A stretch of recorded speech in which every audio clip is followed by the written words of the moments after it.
questa sera sono qua per presentare appunto questo libro che per me ha un grande significato e in realtà questo lavoro che è nato, vi spiegherò anche perché e per come, contiene due racconti in uno, no? Ovvero c'è tantissimo di me, perché in ogni caso non è propriamente una biografia ovviamente, ma in questo racconto ho proprio messo tantissimo della mia esperienza con questo splendido animale, ovvero il lupo.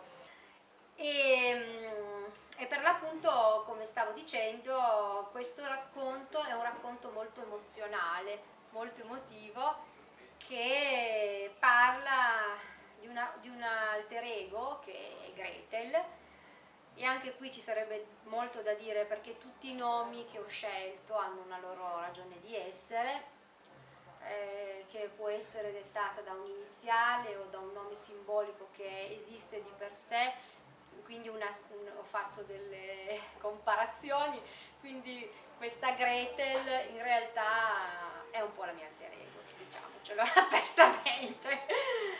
Quindi di cosa è vero in questo libro e cosa è fantastico? È fantastico appunto tutto quello che ho riferimento a persone e luoghi, perché la storia si svolge nel centro Italia, no? Siamo a Bologna ed è diverso. Ma i sentimenti che muovono i personaggi sono assolutamente in fondo reali, no? Cioè appartengono a una sfera emozionale.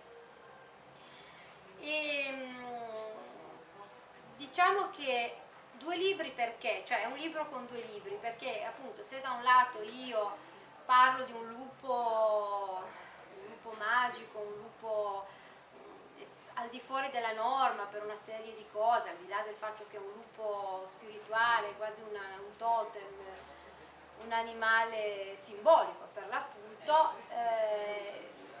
qui troviamo veramente l'essenza di questo animale.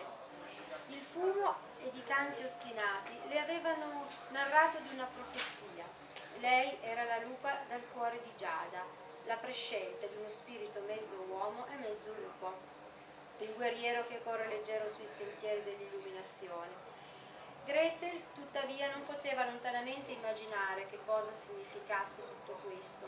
Si ricordò di quelle precise parole ed entrò in uno stato di trance. Respirò profondamente diverse volte e focalizzò il suo pensiero in mezzo agli occhi.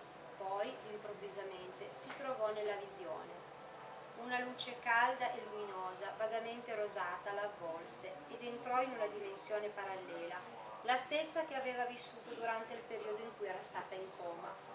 La luce rosa era amorevole ed improvvisamente si manifestarono davanti a lei due occhi chiari, quasi trasparenti, di una profondità e dolcezza inimmaginabile, occhi che la fissavano, uno sguardo antico che le sembrava vagamente di conoscere, un viso di uomo bellissimo, il pizzo biondo a tratti imbiancato, i capelli raccolti, ma più di tutto l'energia che emanava, amore puro. Una marea di sensazioni la colsero di sorpresa. Sembrava un guerriero normanno, aveva un che di sofferente, ma anche di rassicurante. Lo sguardo dell'uomo divenne quello di un lupo grigio. Le due immagini si sovrapponevano. Altri occhi, obliqui, profondi ed amorevoli. Gretel rimase in attesa che quella visione parlasse e dalla sua bocca uscì un nome, Fenrir. Gretel, finalmente sei qui, nuovamente, per apprendere la grande verità. Piccola, grande Gretel, tu mi parlavi di uomini speciali, di dei e di leggende, ed io ora sono qui per spiegarti. Tu ed io siamo uomini e lupi. In noi c'è una doppia coscienza. Il nostro compito è quello di elevare gli uni e gli altri.